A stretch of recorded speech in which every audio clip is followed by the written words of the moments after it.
Invocation will be provided by First Presbyterian Pastor Kyle Schmidt. The Pledge of Allegiance will be provided by Commissioner Mike Hughes. Please stand for the invocation.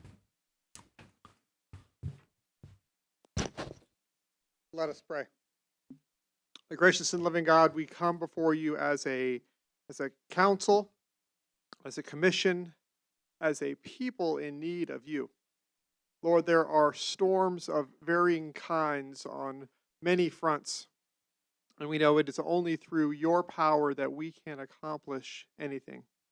So I pray that your Spirit would fill us with thoughts of you, that we would see you in each other, and that we would speak and sow your seeds of love in all that we do. Lord, be with us during this time and in all of our days. We ask your blessing, that we may be a blessing to others. In Jesus' name, amen. Amen.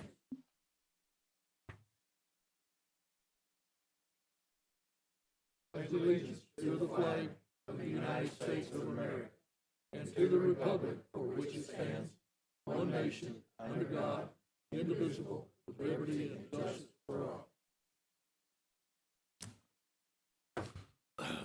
Thank you very much. Now we'll go to the county mayor for his report.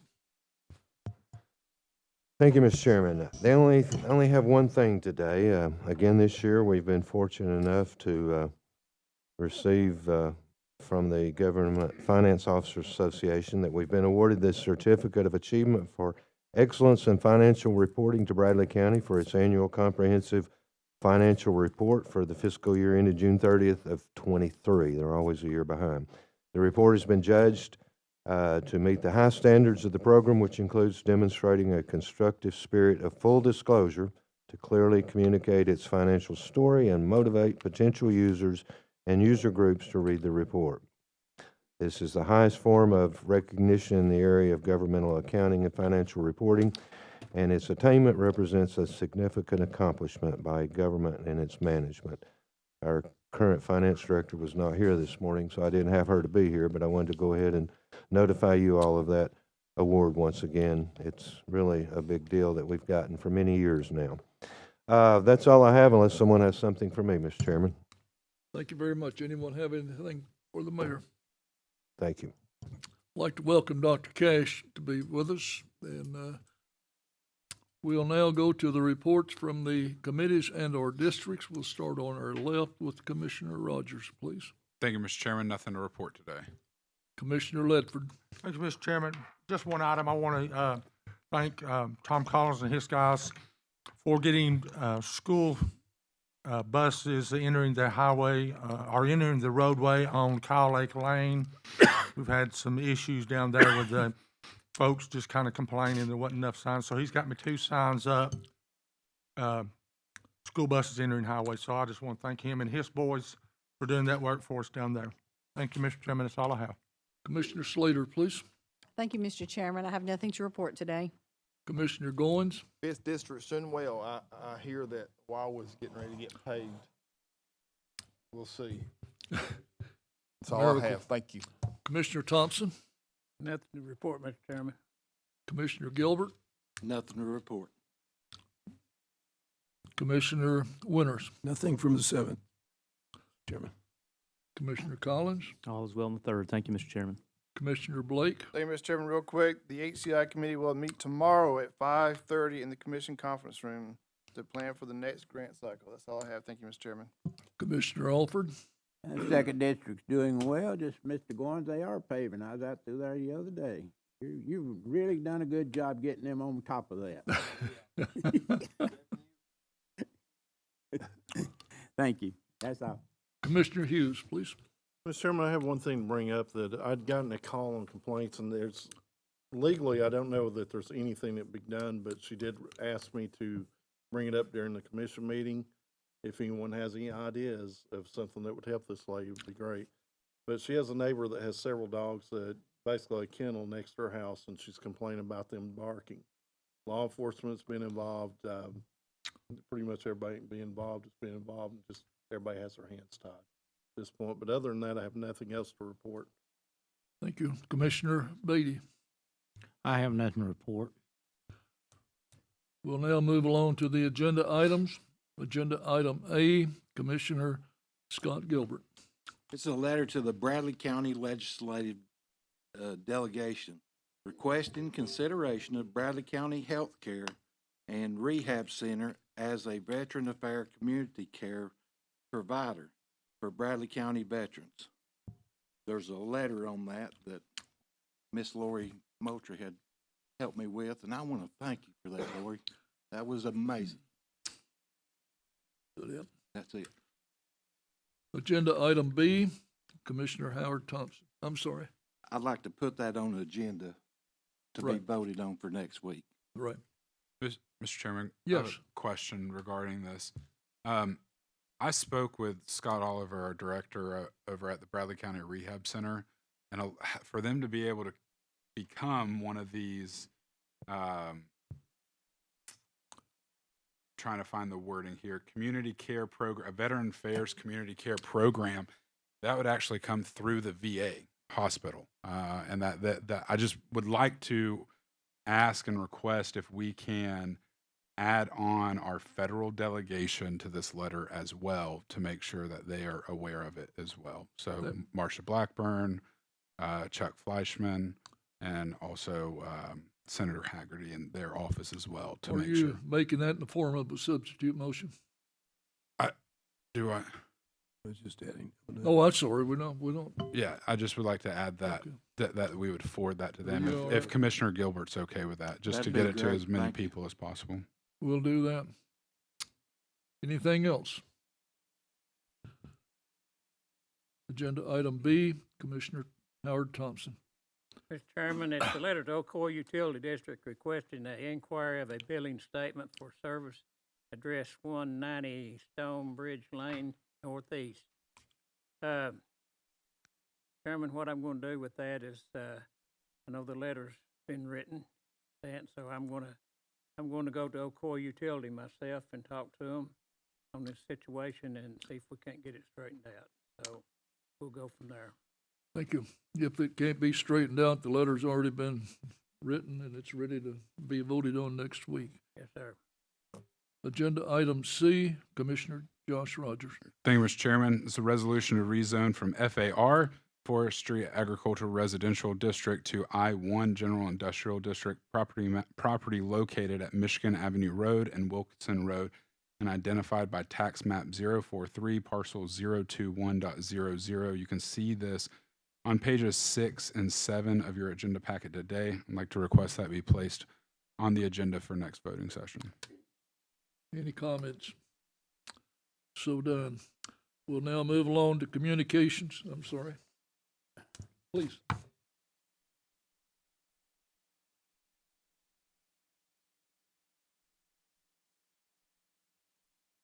Yeah, if he can't get it worked out, or he can, if he can work it out, we'll pull it before it's voted on. Communications from the audience. Chairman, Yes, I had a question on this rezoning. go ahead, sir. It says proposed use warehousing and baseball recreation facility. Yes, sir. What kind of recreation baseball they gonna put in there? It'd be good to know. Yeah, it's a training facility from down in Chattanooga, a local business that's going to come up. Yes, sir. Mr. Chairman, if I may, I'm Travis Henry. I represent Lynn Jones, the property owner. And that's correct. That is a private baseball facility, training facility. That folks, it actually has an indoor component to it as well, so that folks will be able to participate in this and have baseball training as part of this use of this property. Is there a time frame on this? If it got rezoned, or what kind of time frame are you looking at? Maybe doing something like this. I think they're moving quickly. I know that I have personally been involved in reviewing the contract and the franchise to be able to establish that. So I think it's literally just waiting on the zoning approval for the construction to commence at that point. I guess this is a question. When it's rezoned, is it gonna be in the city?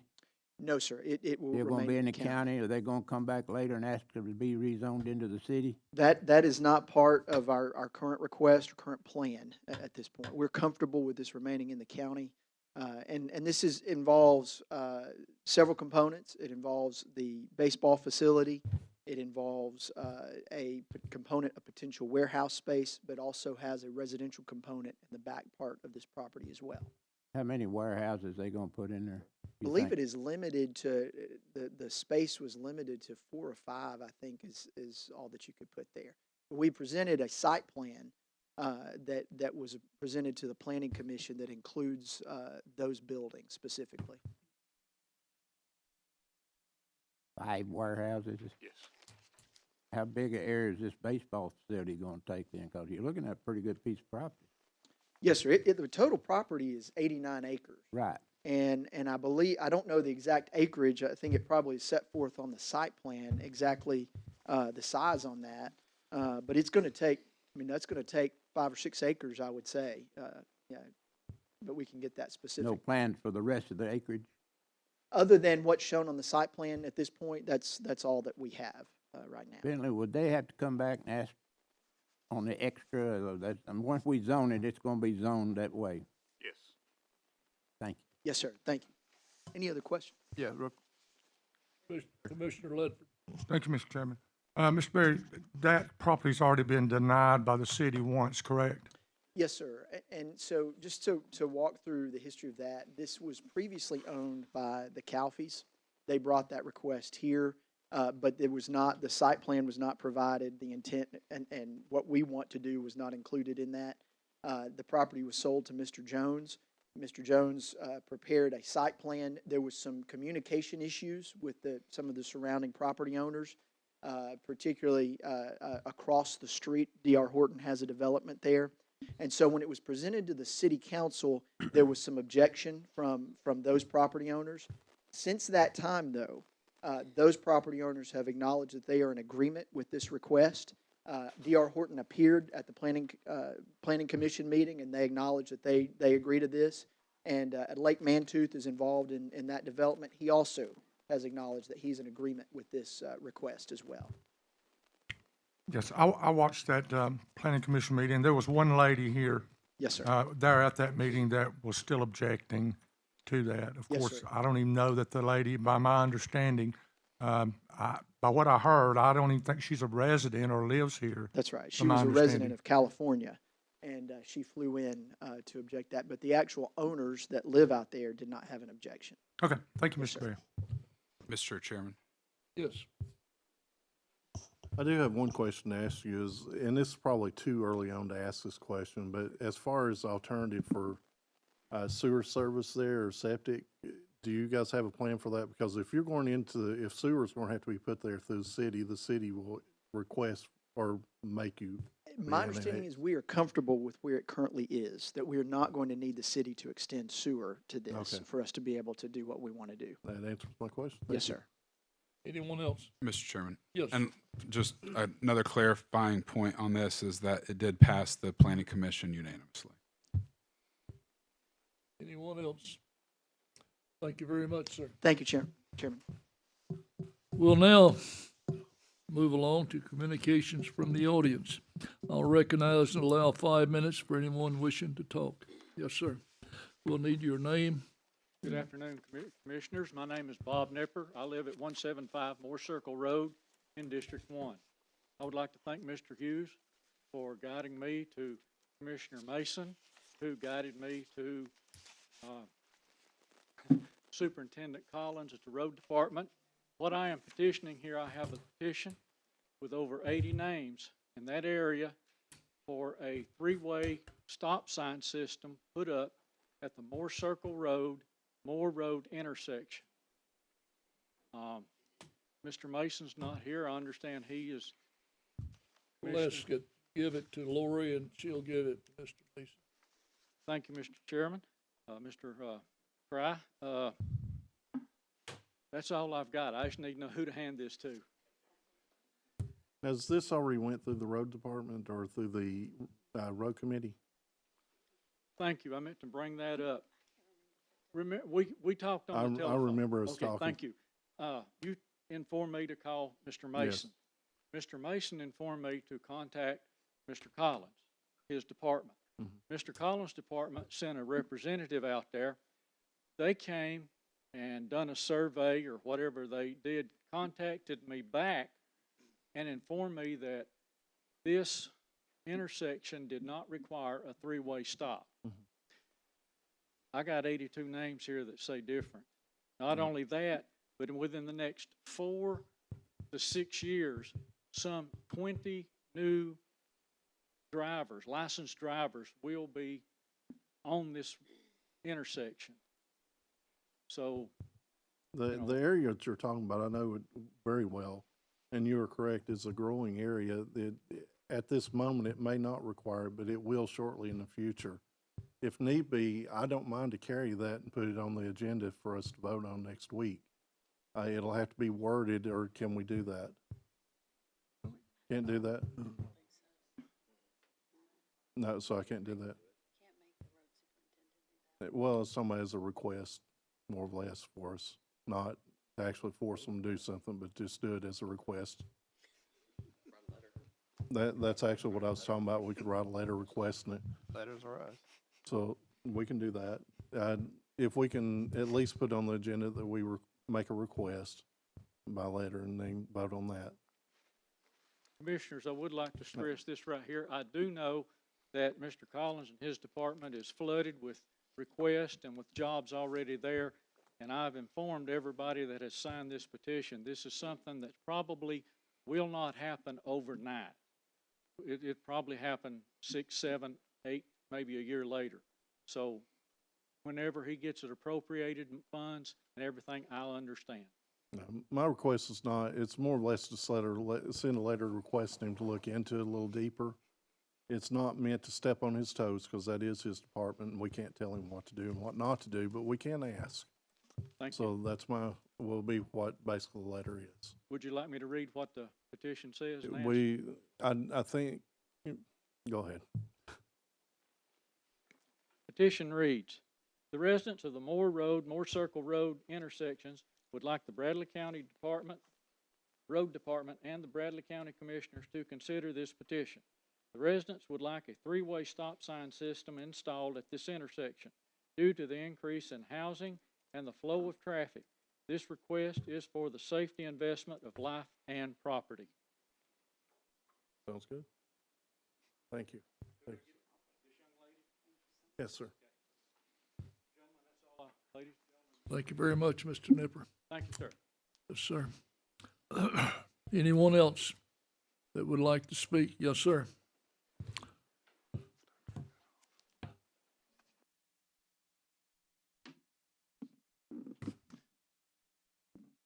My name is Daniel Marlowe. I live at 1930 Upper River Road, Charleston. I have some good news that I received while I was sitting here. I had contacted all of you about a veteran that was in our local hospital, having some trouble getting a placement. He has been accepted to a location in Clarksville, Tennessee. The VA is going to handle all transport there. It is a private skilled care nursing facility that is going to be funded through the community care program of the Tennessee Valley Healthcare System. So thank you for everyone who helped, made phone calls and talked behind the scenes and to help Mr. Bolin. Also, he had a 15-year-old son. Mother's not able to be involved currently, and Jacob was able to select a facility in Alabama, and I've spoke with the admissions director who confirmed that she picked up Jacob's 15-year-old son, and he's now living at the Big Oak Ranch, which is a Christian faith-based home for boys and girls in Madison, Alabama, or Gadsden, Alabama.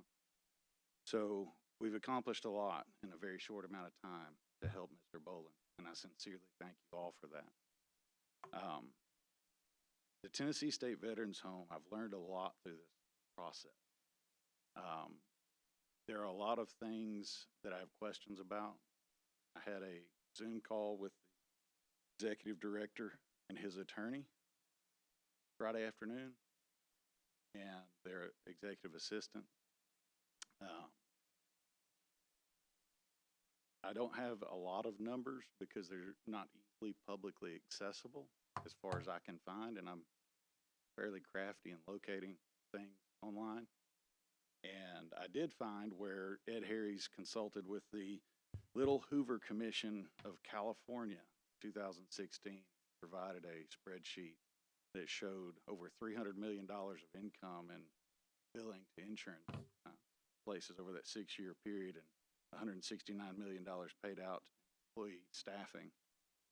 That document also reflected where from $30 to $60 million a year of budget surplus, years 2011 to 2017. Now, we've had a pandemic since then. I'm certain things have changed. So I don't know the current status of financials there, but I would be interested in incorporating that into the letter to our legislators of where are we at with budget surpluses, because I've heard a lot about our local Cleveland location having trouble finding staffing to meet their requirements for providing the proper care to veterans. So if there's a budget surplus and there's a staffing shortage, my personal opinion is that there may be a benefit package increase that could solve the staffing shortage out of the budget surplus if the numbers are still similar to what they were back in 2007. I'll be the first to say I don't know what they are because I can't find them.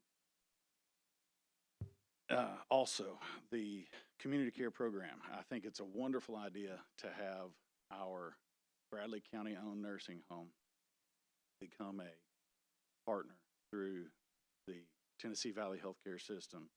It is funded by the federal government, absolutely. Many things are managed by the Tennessee Department of Veterans Affairs within that community care program. I have passed on Scott's contact information to the community care administrator for the entire Tennessee Valley Healthcare System community care program. It's not a short process, but it is, from what I understand, there are people on the side of the Tennessee Valley Healthcare System who are prepared to work with Scott in beginning that long process. So I hope we can incorporate that, and thank you for adding the federal legislators. It can't hurt. Absolutely. I don't know that they're the decision makers, but really I don't know who the decision makers are on all of this, but hopefully this letter can help find that out.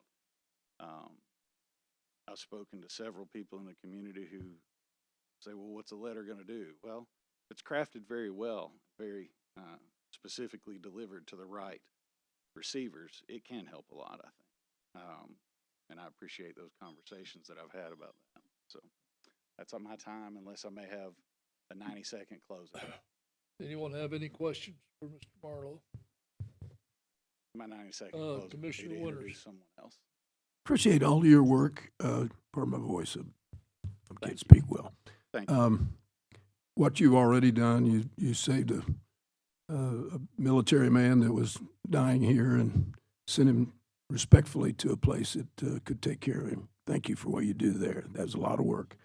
Having spent time with our nursing home, with the great program we have here, they would be a tremendous team players with our veterans program. And many veterans expect this program that we have over there to be a nursing home, which it is not. It's basically a living space for those individuals. When they have physical disabilities that require hospitalization, our nursing home would be a great place.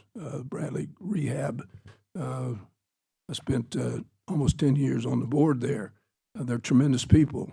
They're service-oriented. They don't get paid what we'd love to pay them more. But within the work that you've already done, maybe we could move forward with that connection. And I know the board would be open on both the exchange for us as well as the rehabilitation board.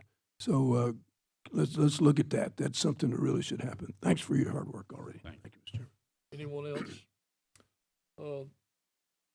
The Banner, have you checked with them on their occupancy rate lately? Anyone else? Thank you very much, sir. May I introduce someone? I wanted 90 seconds to close if I could maybe by permission have that, Tom, and I'll get out of your hair. Commissioner Goins? Yeah, fine, go ahead. Thank you. Granted. It's just to introduce our Disabled American Veterans Commander, Wayne Walker. We cover 5 counties, Meigs, Monroe, Bradley, and Polk. I'll leave 2 business cards with Lori. She can copy them onto one page and get them out to everybody. It has all of the officers' telephone numbers on here and an email address. And I just appreciate you guys. And if I can be of any service to any veteran constituents that you have, don't hesitate to reach out to me directly on my cell phone. I'm here for any and all of them. Mr. Chairman, Yes, Commissioner Rogers. if you don't mind. Daniel, I just want to say thank you as well. I know you've gotten a lot of thanks for what you've done for this veteran, and I know that you're just helping. But I want to say thank you for helping his son. You got a 15-year-old boy that mom's not in the picture and dad's sick and dying, and even going so far to take care of him and find a place for him and being able to take care of the whole family. I just want to say thank you for that. Thank you, Josh. But in full disclosure, it was a large team of people. It was including all of y'all, so it's a we thing, not a me thing. Thank y'all. Thank you very much. Is there anyone else that would like to communicate from the audience? Yes, sir.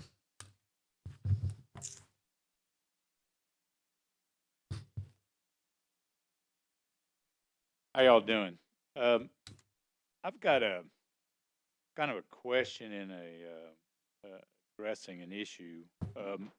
I know it's like a normal protocol in Tennessee how things work. If if the state wants to acknowledge someone in a community or name something or an event or something like that, the normal protocol is that the community, that would be something that the community would request.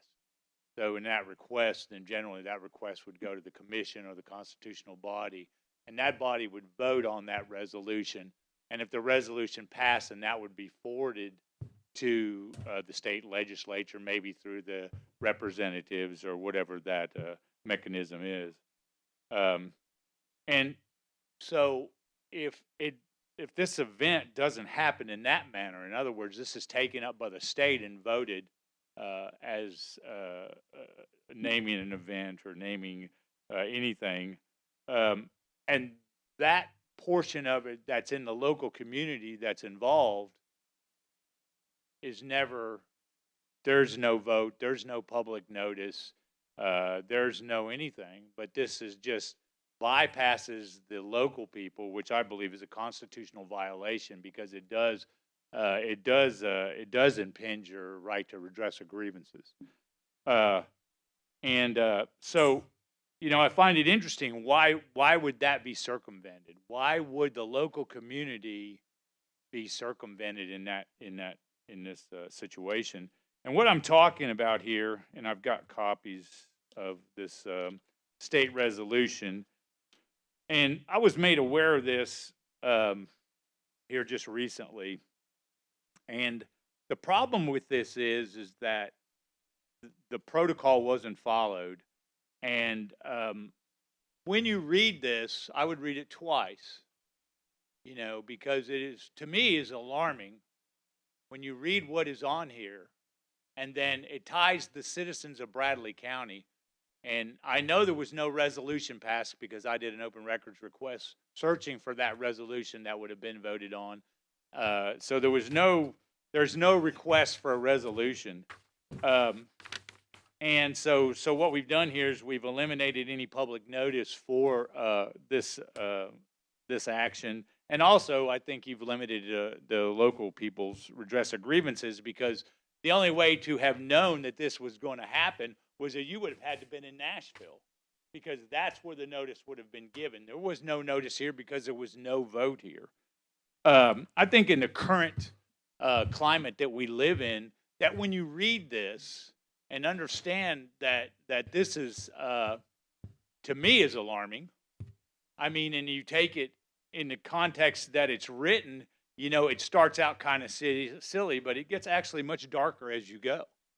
And, when you're advocating that for what is on this, and that you're giving, instead of impugning this, you're actually giving it notoriety.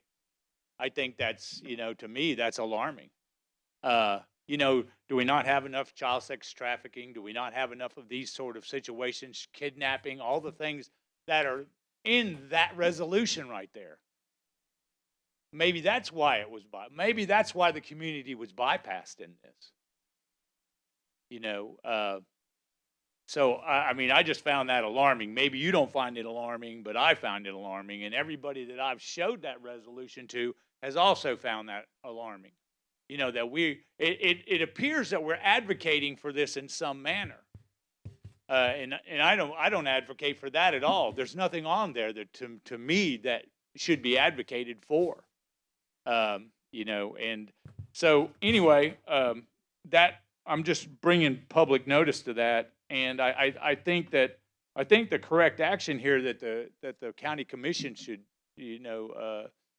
vote on, have a resolution presented that would rescind that. I mean, because that's alarming to me, and like I said, a lot of other people. I mean, when we're in the current climate we're in, that should alarm you right there. Very much. So I appreciate it. Thanks. Any questions? Thank you very much. Was this Commissioner wasn't this Slater. year, was it? Oh, no. It's 25 years, it's 25 years ago. Yes, it's 25 years ago. 1989. But it's still on the public record. So it was done at the state and not on the local level. Yeah, but the local level, the local community was circumvented and even having knowledge that this was done and naming the local community as being what would appear to be for that. Okay, so I mean, if there had have been a resolution drawn up in Bradley County, voted on in Bradley County, and passed in Bradley County, okay. Now we're good. But we don't do that. We take something and we go to state level. We get two legislators to implement that and put it in at the state level, circumventing everyone locally. No one has the opportunity to say, we don't like that. We're against that. There's no opportunity for any church, anyone like that to come in and say, this is not good. This is not good. And it's becoming even less and less so as we go forward in time. Correct. Okay. And so my biggest objection is that you circumvented the public. You circumvented the community. So if this was to be rescinded and then you want to start over, and then, well, first thing is, who wasted all the money on that? How is that fiduciarily responsible to vote on that? That's stupid. And what did these state representatives, Lou Patton and Steve Bivens, what did they get to do that? And who promoted that? And who had the influence to push that through, circumventing the county commission and everyone in the county? That's the question that should be asked. And yeah, it is. It's 25 years ago. Amen. I'll give you that. Doesn't make it any more right or less right? 35. 30. It was 1989. Yeah, I was just going. I was just going with I was her. born in 91, so it was But before. you would know. This was done before I was even on this earth. So, Commissioner Thompson, please. Was this a city deal? Well, I will tell you this, that I did actually do some research into the city, and there was no resolution passed in the city too. So I don't really know. I mean, I can't tell you. I mean, I've researched it a fair amount and, just found what I found. But I mean, like I said, I just don't think that the people in the community should be circumvented. I don't care if it was 100 years ago. It doesn't matter because it's still in place. That is still in place, So. Have you been to the city council with this? No, because in the document you read, it says Bradley County. It doesn't say anything about Cleveland. So in the resolution, it says Bradley County. I mean, so the city really doesn't have, what's their, what would be their tie? They got a council down there, take it before them. But it doesn't say Cleveland, it says Bradley County. I'd still take it before the council. Anyone else? Thank you very much. Thank Dan. you. Appreciate it. Is there anyone else that would like to communicate from the audience? Yes.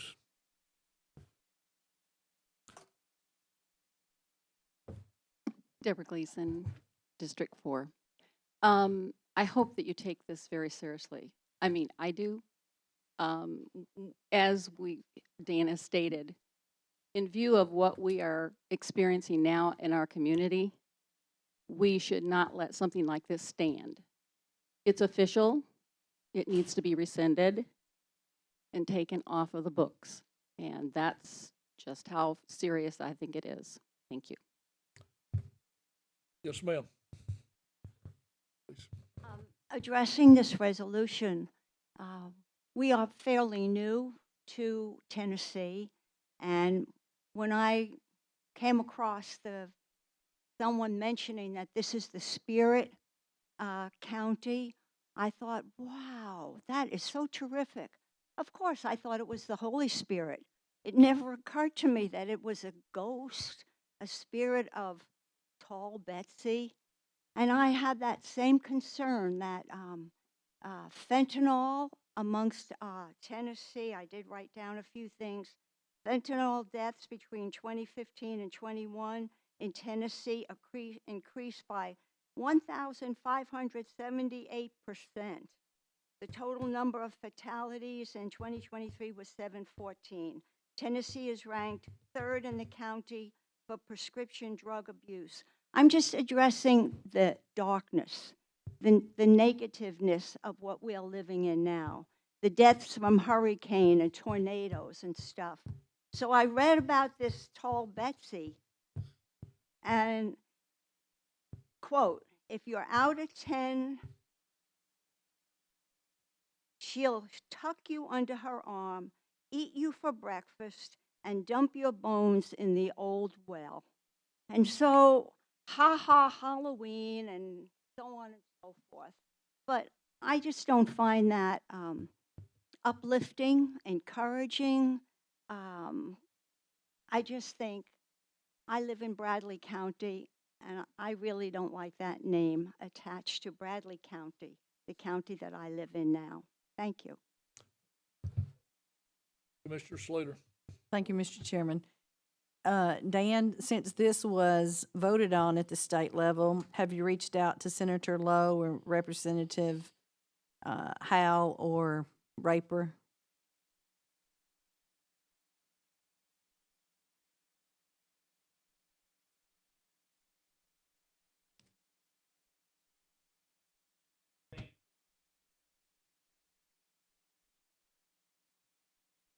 Yeah, come to the microphone for the millions of people that are watching. We haven't heard from you in a long time. We've wondered where you've been. They don't want to miss what you have to say. When I look at it, you know, the normal, in my thought process, is normally how we do a resolution is, or something that we want them to address, is that we do the resolution, and if the resolution passes, then the resolution is presented to them to present at the state level. Of course, we have no input about what happens once it leaves here, but you know they are obligated to, if the resolution is passed and it's given to them, they're obligated then to do what they do at the state legislative level. I just thought that a resolution at the community level, because once again we're including the community, and have to hear what people say and what they understand. And just like this lady said, they've never been given that opportunity. That was circumvented. Was that on purpose? I don't know.